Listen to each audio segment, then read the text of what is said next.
like you to do. I'd like you to put everything away except your notebook and a pencil or pen.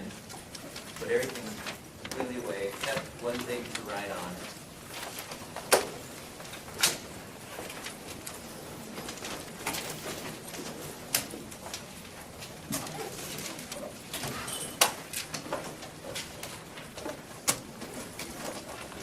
Okay, now I'm going to count you off, and I'd like you to, I'll tell you what to do after I give you a number, so watch the number that I give you.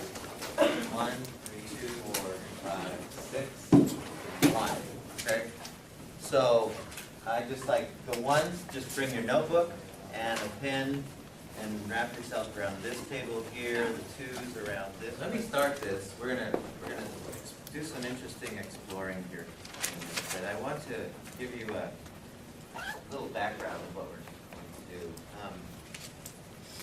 When I started into my PhD, one of the things they asked me to do was to do a dissertation, which is a really long, boring study of something that is supposed to be research-oriented.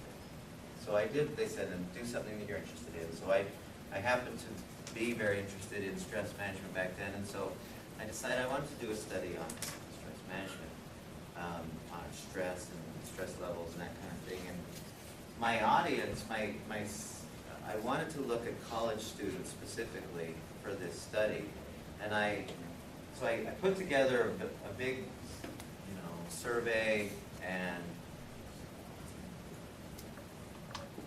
I used the college students at Southern Illinois University, where I was going to school, as the students who I gave the survey to. And some of the questions that I asked were, one, how stressed are you?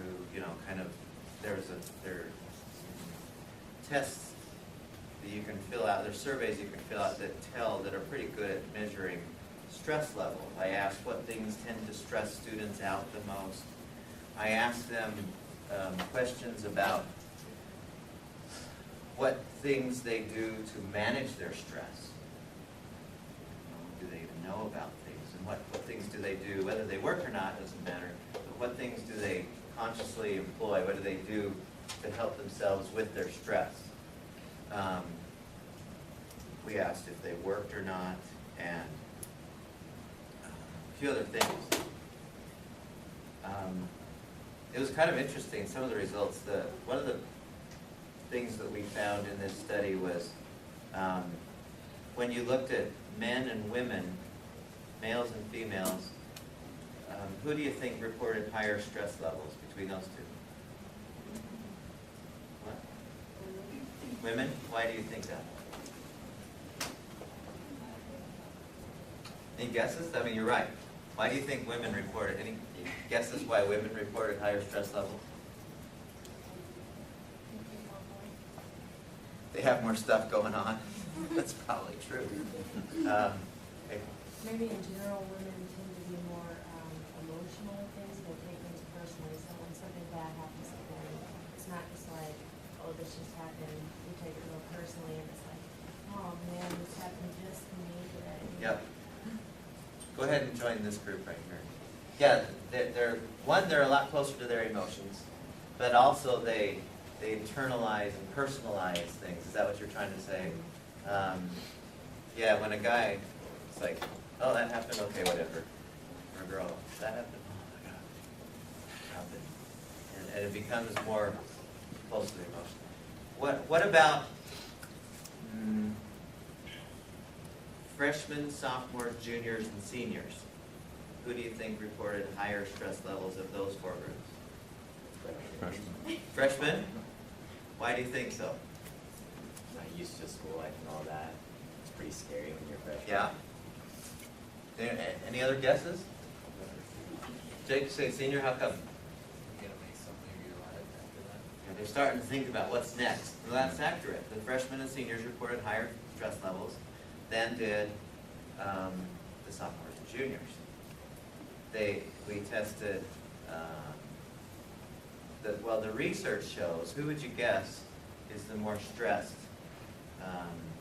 Single, married, or divorced people? I think divorced? Why do you say married so immediately? That just makes sense. Married and no kids, I should say. There was a married and kids, a married and no kids. It makes sense. How come? Because when you're single, you don't have to worry about paying the monthly rent, so this other person can be living, or, I don't know, I'm not married, so I'm just saying. The studies seem to show that of all of those groups, married people are the happiest. I know, we're going to all the married people I know. But in our survey, it was the single reported more stress than the married people. And we didn't have enough divorced people in this group. It was primarily 18 to 22, 23-year-olds were almost all of the people who took this particular survey. Well, we asked them, what do you do to try to deal with your stress? You know, what things do you consciously try to do, whether it's useful or not, what do you try to do to deal with your stress? Any guesses what they selected? And this was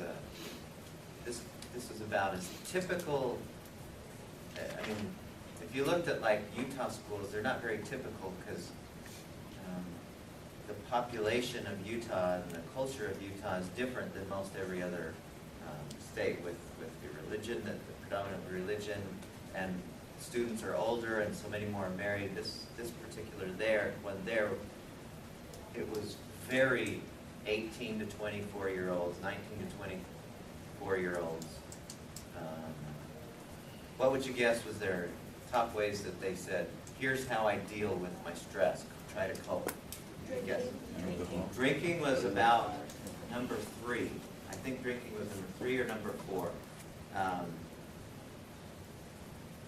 Definitely way up there. The exercise was about, I'm trying to think, it was like 7 or 8. It's down there a little ways. Any other guesses? Sleep was in there. Sleep was in the top 10. They said the number one way was watch TV. That was the number one way they said. Whether it worked or not is a different deal, but that was the number one way they said that they dealt with their stress. Number 2 was hanging out with friends.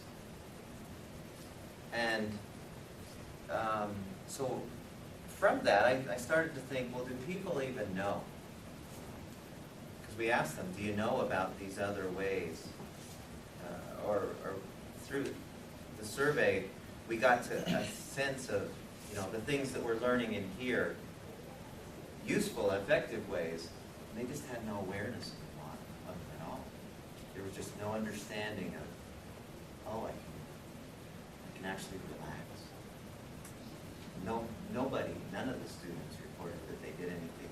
Meditation was the closest thing, and I mean, reported that yoga was growing. I mean, you could tell there was some inching towards yoga. But I thought it'd be interesting from that. I thought it would be interesting to have a class on kind of a, what else can I do? I mean, we do all the main things in here, but you know, some people fish as their stress management. You know, and I think if you feel better afterwards, go for it. And there's a lot of things that people do that are like that, that seem to work, seem to be beneficial, or they try things that may not necessarily work, but they think, this is what I know. So what I'd like you to do in your groups is just for a minute, I'd like you to brainstorm just for 2 or 3 minutes, just write down as fast as you can. I'd like one person to kind of be your spokesperson or write down the stuff that you're going to come up with. And then I want you to write down everything that you can think of that people do, whether it works or not doesn't matter. That everything you can think of that people do, you yourself or people you know, to help themselves cope, to help themselves reduce their stress. When they are stressed, it's like the answer, like if they ask themselves, how stressed, I'm really stressed today, so I'm going to, and then what would they do? Okay? So just take 2 or 3 minutes and just unload on the papers. Just select somebody to be the writer, and then just let it fly as quickly as possible. So go ahead and go. You volunteer? I'll write it down. Okay. Doesn't matter if it's effective or not. Doesn't matter if it works. Just Cool. I think it's get hard. the. Yeah, sure. What I'd like to do from this point on is let's